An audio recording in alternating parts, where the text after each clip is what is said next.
일본 정부의 발언 수위가 날마다 거세지고 있습니다. 급기야 이번 김창룡 경찰청장의 독도 방문에 대해 선을 넘는 모습을 보였는데요.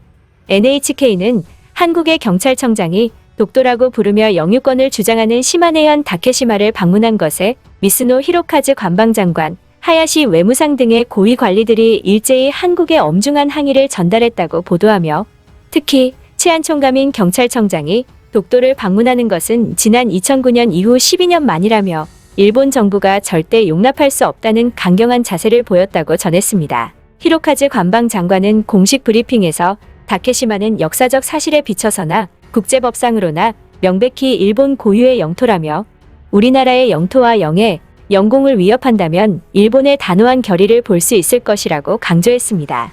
유사시 무력을 쓸 수도 있다는 메시지를 간접적으로 전달한 것입니다.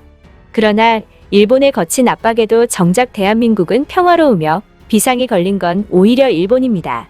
현재 한국 관련 상상도 하지 못했던 일들이 일본에서 실제로 일어나고 있는 것입니다. 호사카 유지 교수 등의 저명한 전문가들은 일본이 한국에 도발을 못하게 되는 상황은 한국의 군사력이 일본보다 압도적으로 강해지거나 일본 내에서 한국과 관계 악화를 원하지 않은 여론이 대폭 형성될 때라고 말했는데요. 후자의 경우가 현실이 되고 있습니다. 무려 모든 국민이 한국을 적대시하게 만들기 위해 아베 정권부터 세웠던 원대한 계획이 깨지면서까지 말입니다. 대체 어떤 일인지 자세히 알아보겠습니다. 아베는 정권을 잡고 일본을 우경화시키기 위해 모든 노력을 쏟아부었습니다. 대체 아베는 무엇을 얻으려고 일본의 우경화를 위해 그렇게 노력했던 걸까요? 우리는 김대중 전 대통령의 해안을 통해서 그것을 알 수 있습니다.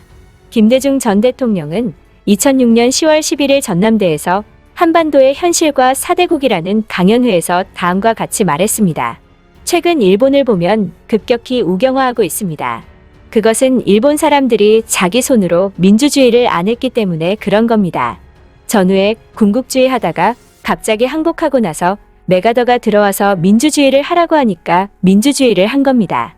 그래서 일본은 민주주의의 주체 세력이 없습니다. 그러니까 과거의 군국주의 시대의 세력이 다시 부활할 겁니다. 이 말은 완벽히 맞아떨어졌습니다. 아베는 일본의 20년 장기 불황으로 총체적 자신감 상실과 고독감이 사회를 지배하고 한국과 중국의 부상으로 일본의 민족주의가 심화되는 과정을 겪으며 일본을 더 강한 나라로 만드는 것에 목이 말라 있었습니다.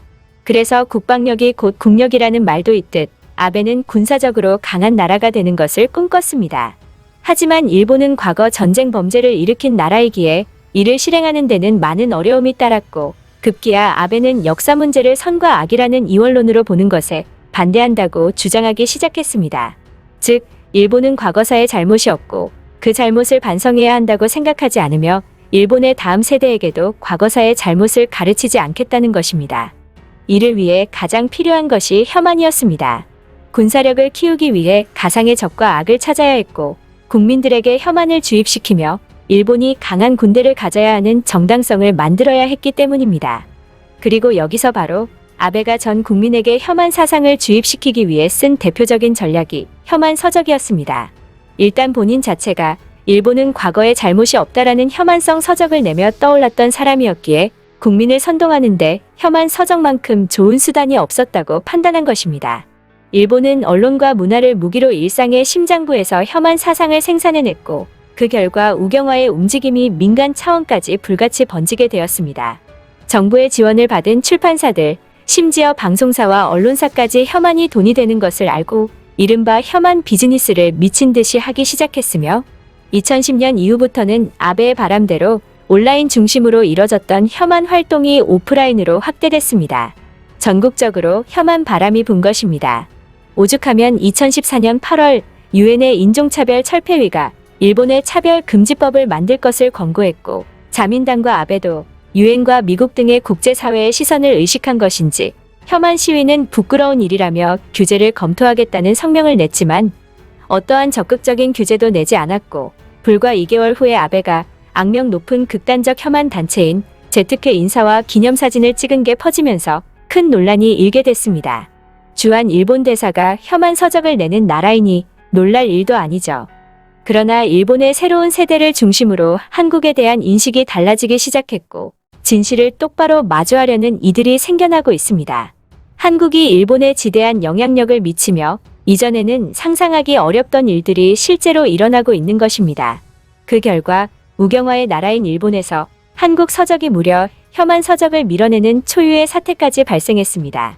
최근 몇 년 사이 일본에서 한국 문학 시장이 급격히 커져 지금 일본에선 혐한 서적이 아니라 한국 문학을 읽는 것이 새로운 트렌드가 된 것입니다.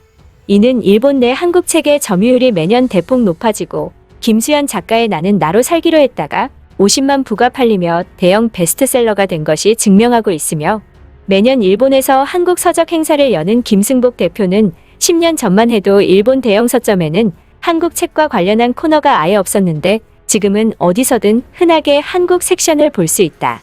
동시에 서점 매대 앞쪽에 진열돼 있던 혐한 관련 책은 많이 사라졌다. 한국 문학이 혐한을 밀어내고 있는 것이다 라고 말했습니다.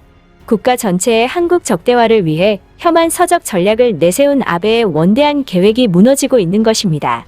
추가로 김 대표는 일본 시장에서 한국 출판물이 가면 갈수록 커질 것으로 전망했는데요. 그도 그럴 것이 현재 일본 10대들의 유행어 중 하나가 한국스러움이기도 한 것처럼 일본 아이들은 한국을 굉장히 친숙하게 느끼며 성장하는 세대이기에 확장의 가능성이 무한히 열려 있기 때문입니다. 한국이 일본 정신을 흔들고 있다라며 한국에 친화적인 일본인들이 많아진다면 후에 외교 관계에서 한국이 일본의 우위를 점하게 될 수도 있다라는 일본 내 전문가들의 예측이 현실이 되고 있는 것이죠. 이에 우익들은 이러다 다케시마가 아닌 대마도까지 뺏기게 될 판이라면 난리치고 있는 상황인데요. 일본 반응 알아보겠습니다. 한국과 전쟁을 빨리 하는 것이 일본 국익에 더 도움이 될지도 모른다.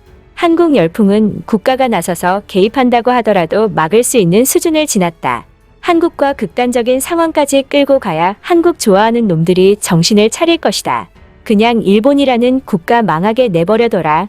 한국을 좋아하고 옹호하고 있는 젊은 세대들은 나중에 돌아올 고통과 아픔을 똑똑히 겪어라.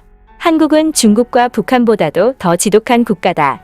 그것을 모르고 있는 대가를 치를 것이다. 한국은 정말 일본을 한국에 합병시키려는 계획을 갖고 있는 걸까? 한국의 문화가 발전하고 사상들이 발전하고 있는 게 한국의 부흥을 위해서 그런 게 아니라 일본을 잠식시키기 위해서 그런 거라는 생각이 든다. 실제로 지금 일본인들이 한국에 잠식당하고 있지 않은가? 그러니까 한국과 전쟁을 해야 한다는 거다. 한국은 자기들이 미국의 동맹이기에 절대 일본이 전쟁을 걸어올 수 없다는 점을 노리고 있다. 나는 한국의 SLBM이나 현무미사일이 일본을 노리는 거라고 생각 않는다. 그것들은 미국의 대중 압박에 동참해 중국을 겨냥하고 있는 것이다. 한국은 일본과의 전쟁을 절대 상상하고 있지 않을 것이고 어떻게든 우리가 역공해야 한다. 한국의 반일 교육을 오마주하자. 한국인들은 어렸을 때부터 철저한 반일 교육을 배우기에 흔들리지 않는 반일 정신을 갖고 있다. 그러나 일본은 너무 무르게 교육하는 것 같다. 한국이 어려서부터 확실하게 반일 사상을 주입시키는 것처럼 일본도 그것을 따라 해야 한다.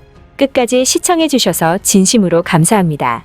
가시기 전 구독과 좋아요 꼭 좀 부탁드립니다.